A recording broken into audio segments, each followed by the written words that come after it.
chaîne, un monde. RTGA, mieux qu'une chaîne, un monde.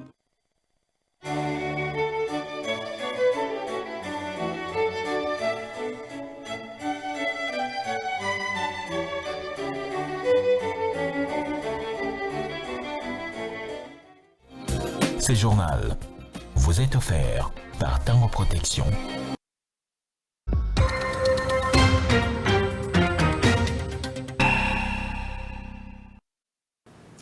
Mesdames, Messieurs, bonsoir et merci d'avoir choisi la RTGA pour vous informer et bienvenue dans cette grande édition du journal qui s'ouvre par cet incident. 2 enfants grièvement brûlés, bilan d'un incendie causé par l'essence dans une maison à Minova, c'est dimanche matin sur l'avenue Binglima dans les groupements des Bouzi, territoire des Calais, province du Sud Kivu à l'est de la RDC. Selon des témoins sur place, l'incendie s'est déclaré alors que les parents étaient à l'église, laissant leurs enfants seuls à la maison, tentant de préparer la nourriture. Ces enfants auraient utilisé de l'essence pour allumer le feu, ce qui a provoqué une violente explosion.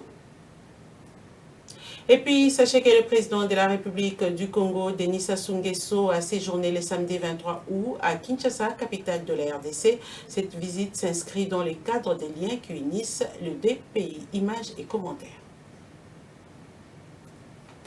Arrivé ce samedi en fin de matinée à Kinshasa pour une visite d'amitié de travail de 48 heures, le président de la République, Denis Sassou Nguesso, a été accueilli au Palais de la Nation par le ministre d'État, ministre des Affaires étrangères et de la coopération internationale de la RDC, Thérèse Kaikwamba Wagner. Un accueil fraternel qui traduit bien l'excellence des relations diplomatiques qui existent entre la République du Congo et la République démocratique du Congo qui partagent, faut-il le préciser, une frontière commune longue de 2410 km². Au-delà de son caractère privé lié à la participation du chef de l'État au mariage religieux de la fille du président Félix Antoine Tshisekedi Tshilombo, ce déplacement de Denis Sassou Nguesso s'inscrit dans le cadre de la consolidation des relations multiformes entre Brazzaville et Kinshasa, 2 capitales liées par l'histoire et la géographie. Cette visite qui intervient après la tenue récemment à Oyo dans le département de la Cuvette de la 10e session de la commission technique mixte en matière de frontières et la 11e session de la commission spéciale défense et sécurité ayant abouti à la signature d'un accord de coopération transfrontalière entre les 2 pays va être marquée par des entretiens en tête-à-tête entre le président Félix Antoine Tshisekedi Tshilombo et Denis Sassou Nguesso. Ces 2 dirigeants qui demeurent fidèles au principe de bon voisinage vont probablement discuter des questions de coopération bilatérale qui renforcent les mesures de confiance mutuelle.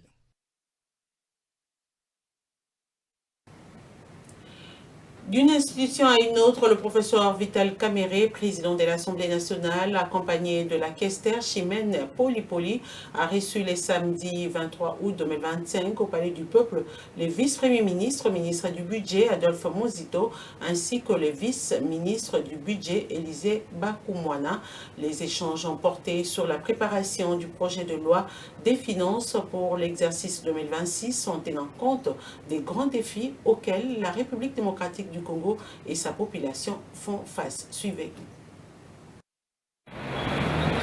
À la veille de l'ouverture de la session budgétaire et au lendemain de l'entrée en fonction du nouveau gouvernement, le président de l'Assemblée nationale, Vital Kamere, accompagné de la questeur Chimène Poli, a reçu le samedi 23 août 2025 au Palais du Peuple le vice-premier ministre, ministre du Budget Adolphe Muzito, ainsi que le vice-ministre du Budget Élisée Bakoumwana. Leurs échanges ont porté sur la préparation du projet de loi des finances pour l'exercice 2026 en tenant compte des grands défis auxquels la République et sa population font face. La rencontre a également permis d'aborder les questions liées à la collaboration entre l'Assemblée nationale et le gouvernement dans un contexte où les pays s'orientent résolument vers la voie de la paix et de la stabilité. Le vice-premier ministre, ministre du Budget, pour qui il s'agissait de sa première prise de contact officielle avec l'institution budgétaire, s'est dit satisfait de ces échanges. Il a pris l'engagement de maintenir un cadre permanent de concertation entre son cabinet et l'Assemblée nationale afin de garantir l'intégration des suggestions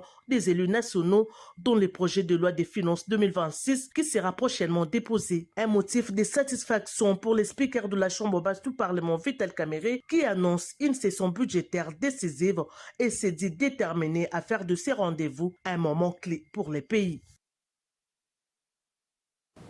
Et de son côté, le ministre des Droits humains, Samuel Mepa Kabouya, a présenté vendredi 22 août 2025 une note d'information importante au Conseil des ministres. Elle porte sur la présélection de la République démocratique du Congo pour accueillir le Forum africain sur la justice transitionnelle 2025.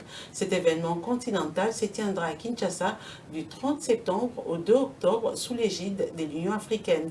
Le ministre a également abordé la promotion des droits humains et la renaissance du Génocoste. Il a insisté sur l'engagement du gouvernement à respecter des obligations régionales et internationales. Suivez l'extrait de son intervention, lui ici par le porte-parole du gouvernement, Patrick Mouyaya.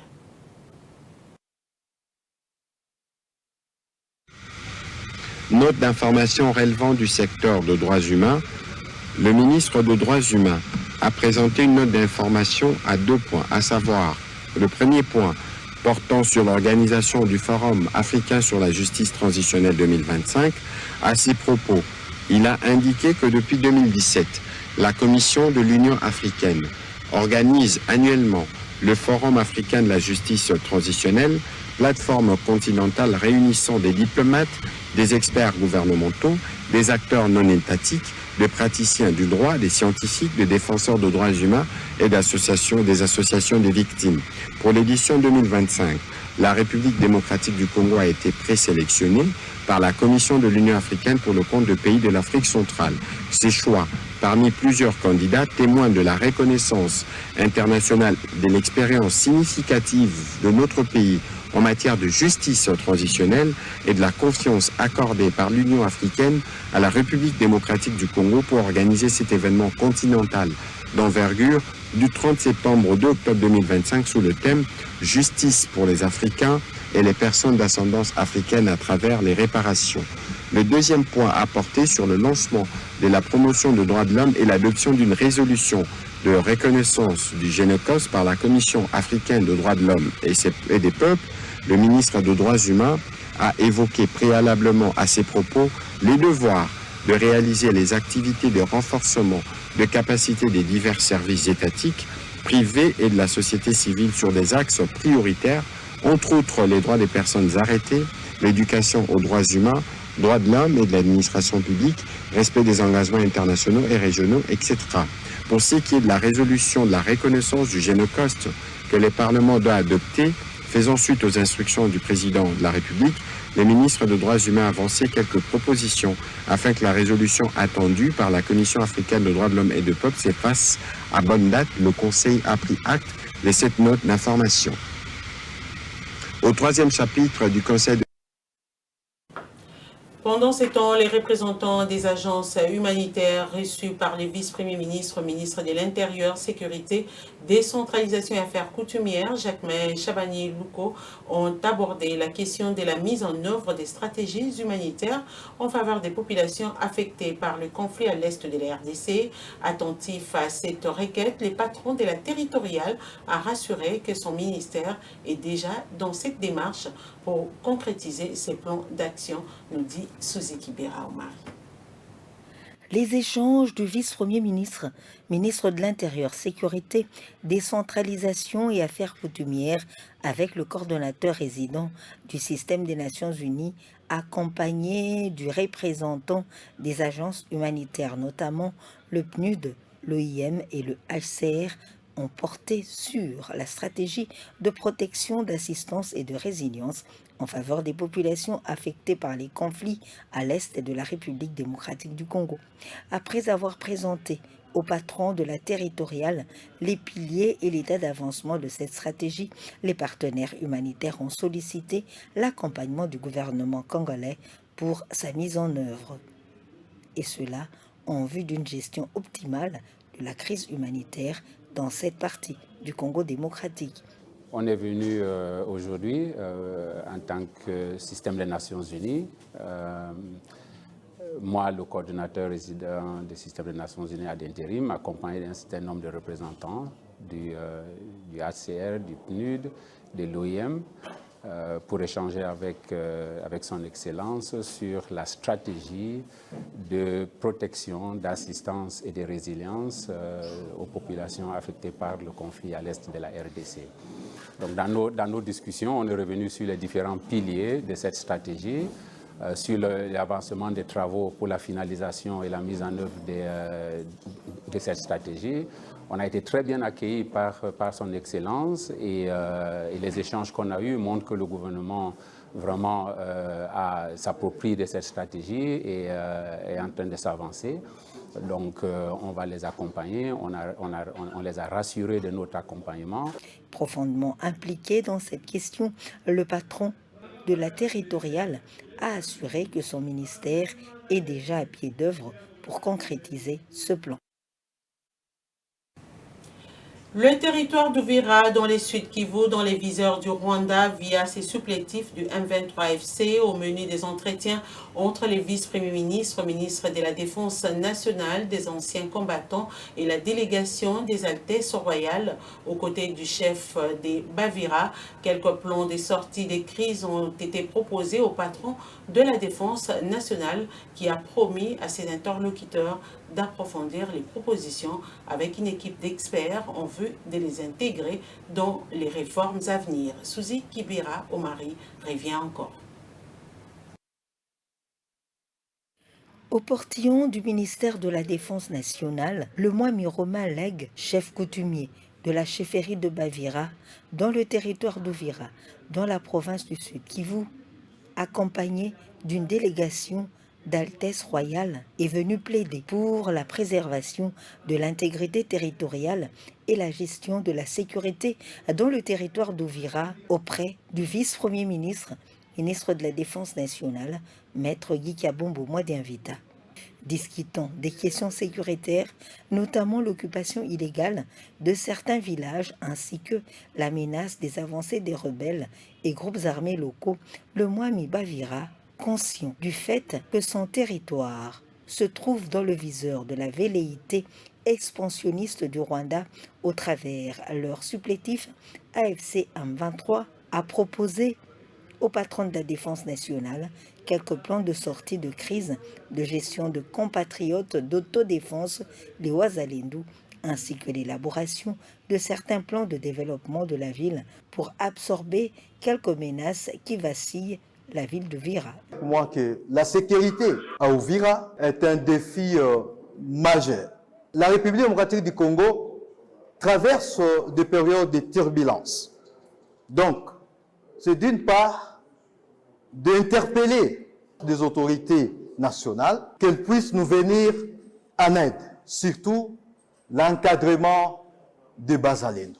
Respectueux du pouvoir coutumier et très réceptif des propositions, le vice-premier ministre, ministre de la Défense nationale, a promis d'approfondir les propositions avec une équipe d'experts en vue de les intégrer dans les réformes à venir. Front anti-dialogue, c'est une campagne lancée par le président du parti politique Congo Positif, Dieudonné Kishi.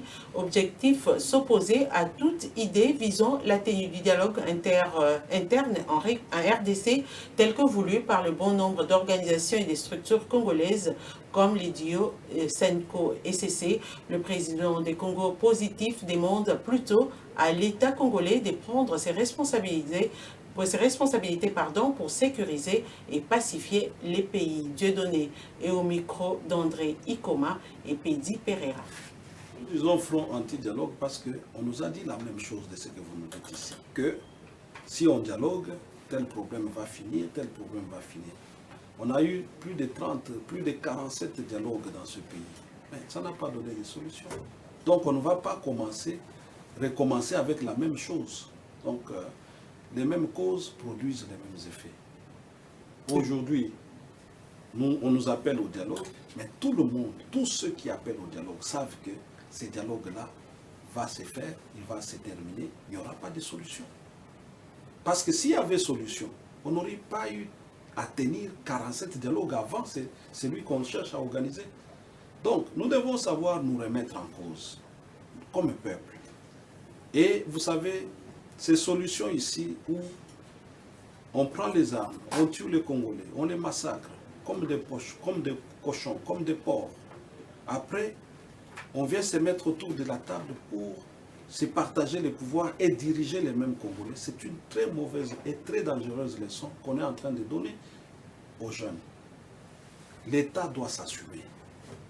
Quand il y a une agression, un pays s'assume. Quand il y a des problèmes comme ça, tels que nous avons, le problème de l'insécurité à l'Est, je ne sais pas où, dans notre pays, l'État doit s'assumer. C'est pour cela que l'État existe. Pas pour dialoguer, l'État ne peut pas dialoguer. Nous demandons à l'État de s'assumer, tout simplement. De s'assumer, de prendre ses responsabilités.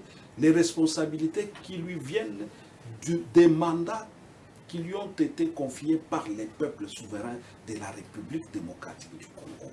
C'est-à-dire que lorsque nous avons élu nos dirigeants qui sont là, nous leur avons donné un mandat. Et qui dit mandat veut dire, nous vous donnons le pouvoir de régler nos problèmes. Et nous, comme citoyens, nous devons seulement pousser nos dirigeants à résoudre nos problèmes.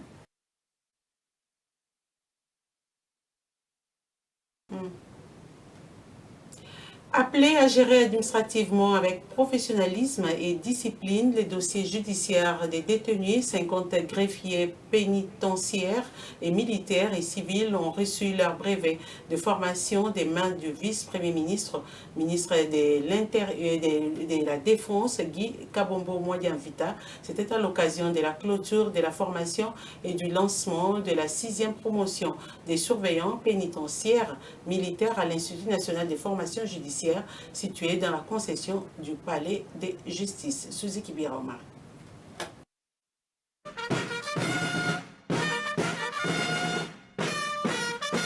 C'est à l'Institut national de formation judiciaire situé dans la concession du Palais de la Justice que 50 greffiers pénitentiaires et militaires et civils ont reçu leur brevet à l'issue de leur formation, marquée également par le lancement de la 6e promotion des surveillants pénitentiaires et militaires par le vice-premier ministre, ministre de la Défense nationale et des anciens combattants Guy Kabombo Modianvita. Ils seront désormais appelés à gérer administrativement avec professionnalisme et discipline les dossiers judiciaires des détenus. Dans son mot, le vice-premier ministre, ministre de la Défense nationale, a rappelé que cette initiative illustre la volonté du gouvernement de renforcer l'état de droit et de moderniser la justice civile comme militaire, rendant ainsi hommage au chef de l'État Félix-Antoine Tshisekedi Tshilombo pour son engagement dans ce secteur. Cette cérémonie n'est pas une simple formalité. Elle symbolise notre engagement collectif à renforcer l'état de droit, à professionnaliser notre justice et à revaloriser les métiers qui, dans la discrétion, assurent la solidarité des institutions républicaines. C'est ici l'occasion pour moi de rendre un vibrant hommage à M. Félix-Antoine Tshisekedi Tshilombo, président de la République, chef de l'État et commandant suprême des forces armées de la République démocratique du Congo, pour l'importance qu'il attache à la justice juste. S'adressant aux lauréats, il les a rappelés qu'ils ont choisi de servir la justice, l'ordre et l'intégrité. Ils doivent mieux répondre aux exigences de transparence, traçabilité et fiabilité des procédures judiciaires. De Kinshasa, nous allons nous rendre en province où le sénateur Jean Tshisekedi Kabasele a effectué une descente d'inspection et de courtoisie dans la commune de Ganza où il a visité des sites dans le cadre des vacances parlementaires. Il était question de recueillir les doléances de sa base et passer un moment ensemble avec eux. Devant plusieurs membres de sa fondation, Jean Tshisekedi a distribué des semences afin de lutter contre l'insécurité alimentaire, nous dit Soleil Tumba Moufika, notre correspondant de Kananga.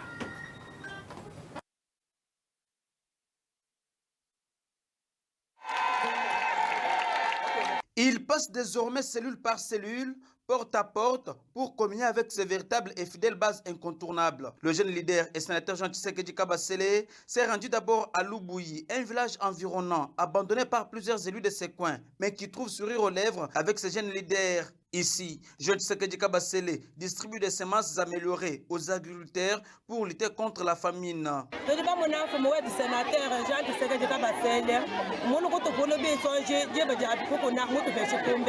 Le même exercice est exécuté dans la commune de Lukonga, où une foule immense ne lui jure que fidélité. Vendredi 22 août 2025, l'infatigable homme de terrain Jean Tshisekedi Kabasele met le cap dans la commune de Langanza pour sensibiliser, communier, faire la restitution de la mission passée à la Chambre haute du Parlement congolais et distribuer également des semences améliorées. Jean Tshisekedi Kabasele motive ici cette action.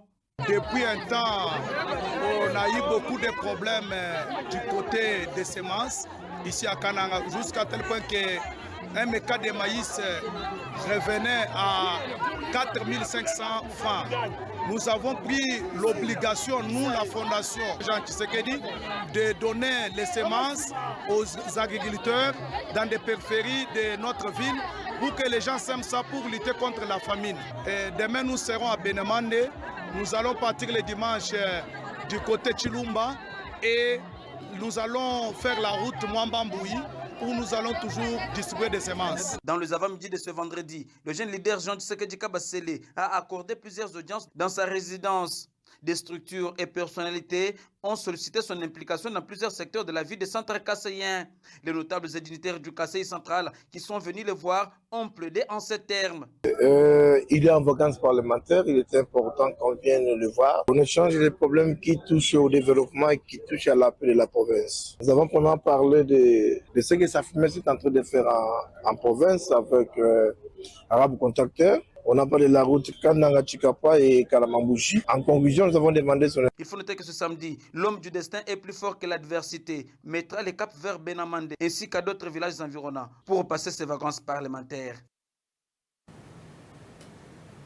Et sachez également que le frère de la congrégation mariste remis dans leur droit après avoir été déguerpis illégalement de leur couvent situé sur l'avenue Dona Béatrice numéro 18 au quartier Mbinza Pigeon dans la commune d'Engaliema. Ces religieux remercient le chef de l'État Félix Antoine Tshisekedi pour son implication personnelle dans ces dossiers. Il déplore par ailleurs le pillage de plusieurs biens du complexe scolaire Marcelin Mobatelli. Dieu merci Diaka nous rend le compte dans ce reportage.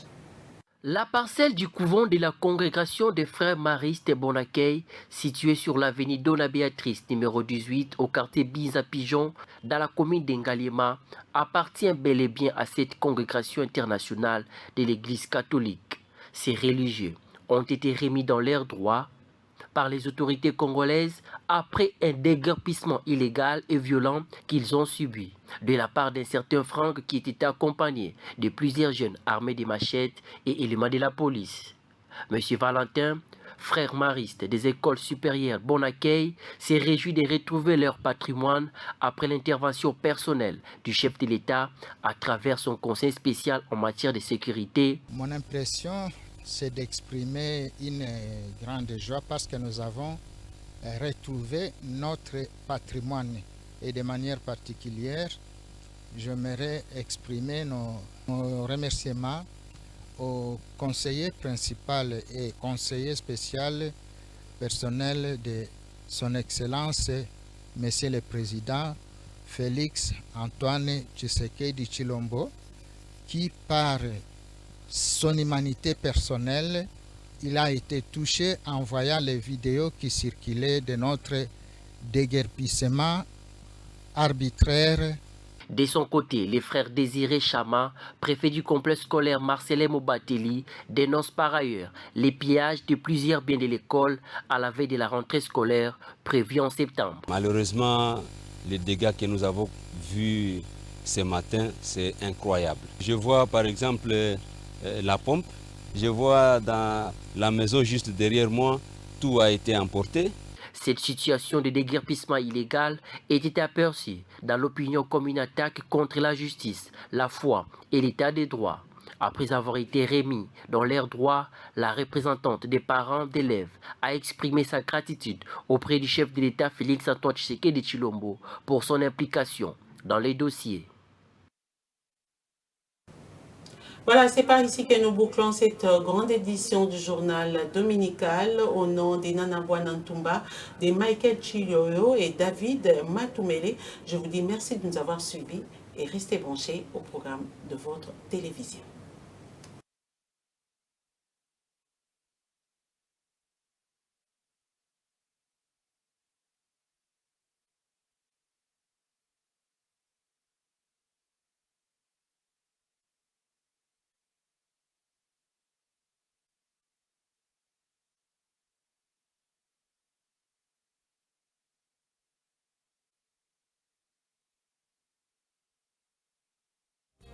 Ce journal vous a été offert par Tango Protection.